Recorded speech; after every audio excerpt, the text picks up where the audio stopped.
اعتکاف لغت کے اندر اعتکاف یا اعتکاف و اعتکاف کے معنی آتے ہیں قرار پکڑ لینا، کسی جگہ پر آ کر اپنا بستر ڈال دینا، یا اس جگہ کو ایسا لازم پکڑ لینا کہ اس کے علاوہ پھر کوئی اور گھر آپ کے پاس نہیں ہے۔ تو اس کے معنی سے ہی اندازہ ہوتا ہے کہ اعتکاف کس کو کہا جاتا ہے۔ جس طرح کوئی پانی ایک جگہ رک جائے اور ایک جگہ جمع ہو جائے، تو اس طریقے سے اعتکاف بھی ایک معتکف جو ہے مسجد میں آ کر اپنے آپ کو بند کر لیتا ہے، جمع کر لیتا ہے۔ جس طرح مچھلی اگر پانی سے باہر نکلے تو اسے سانس نہ آئے اور پانی کے اندر رہے تو اس کی زندگی باقی رہے، تو معتکف آدمی بھی مسجد کے اندر پھر زندہ رہتا ہے، مسجد سے باہر جائے گا تو گویا کہ اس کا سانس بند ہو سکتا ہے۔ اس طرح کی مثال سے اگر اس چیز کو سمجھا جائے تو پھر اعتکاف کا صحیح معنی اور صحیح مفہوم ہمارے اندر بیٹھے گا۔ اسی وجہ سے کہا جاتا ہے کہ معتکف اگر مسجد میں بیٹھا ہوا ہے تو کوشش کرے کہ مسجد سے باہر کی آوازیں اگر اسے آ رہی ہیں تو ان کی طرف بھی توجہ نہ دے۔ یہاں تک کہ اگر کوئی مسجد سے باہر کھڑا ہو کر بات کر رہا ہے اور معتکف مسجد کے اندر کھڑا ہو کر بات کر رہا ہے تو اس سے بھی منع کیا گیا ہے کہ اگر آپ باہر والے سے بات کر رہے ہیں گویا کہ آپ مسجد سے باہر چلے گئے، اور جب معتکف مسجد سے باہر جاتا ہے تو اس کا اعتکاف ٹوٹ جاتا ہے۔ اعتکاف کی بہت سی فضیلتیں آئی ہیں احادیث کے اندر۔ سنت اعتکاف نبی اکرم صلی اللہ علیہ وسلم نے رمضان المبارک کا اپنی پوری زندگی میں کبھی ایک مرتبہ بھی نہیں چھوڑا۔ ایک مرتبہ کسی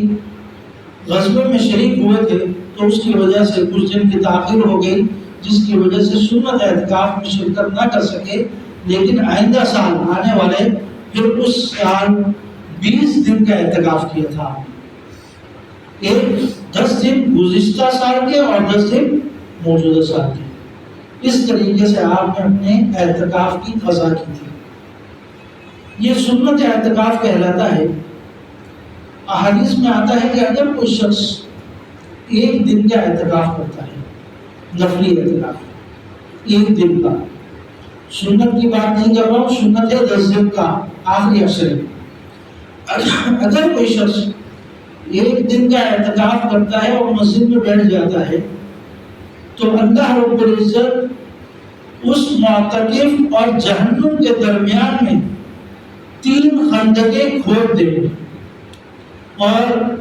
اس میں سے ایک خندق کی مسافت یا گہرائی اتنی زیادہ ہے جس طرح آسمان اور زمین کے درمیان کا خلا۔ اتنی بڑی بڑی خندقیں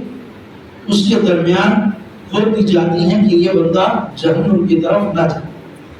اس کی حفاظت کے لیے۔ تو جب ہم سنت اعتکاف کریں گے تو اس وقت کتنا بڑا اللہ رب العزت کی طرف سے ثواب ملے گا، اور یہ ایک ایسی عبادت ہے جس کو نبی اکرم صلی اللہ علیہ وسلم نے اپنی پوری زندگی کی اور بغیر کسی ناغے کے کرتے رہے، یہاں تک کہ حضرت عائشہ سے فرما دیتے کہ آخری دنوں میں کہ اب میرا بستر لپیٹ دو، اب آرام کا وقت نہیں ہے،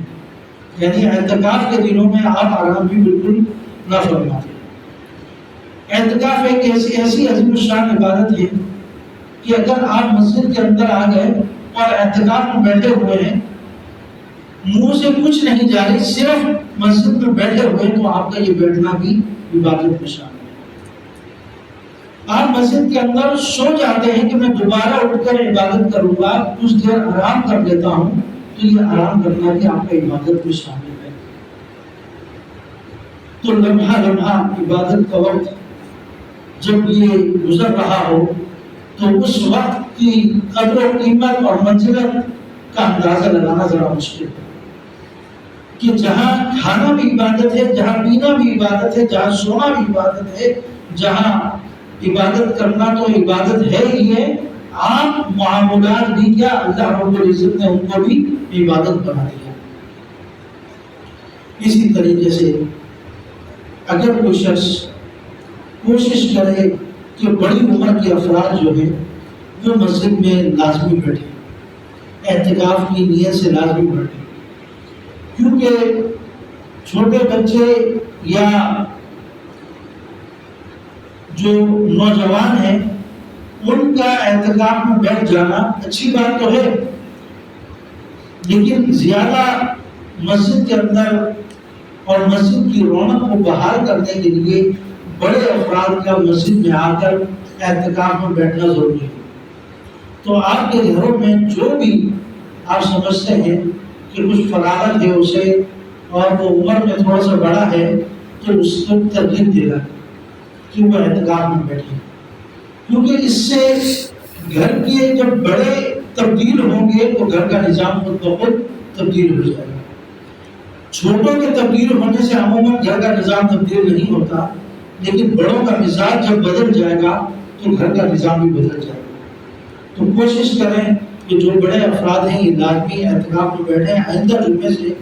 امید یہی ہے کہ اعتکاف شروع ہو جائے گا، تو اس وقت تک جو معمولات ہیں ان کو ایک طرف کر کے اپنے آپ کو اعتکاف کے لیے تیار کریں۔ اللہ تعالیٰ عمل کی توفیق عطا فرمائے اور اس عظیم عبادت میں حصہ لینے والا بنائے۔ وما علینا الا البلاغ۔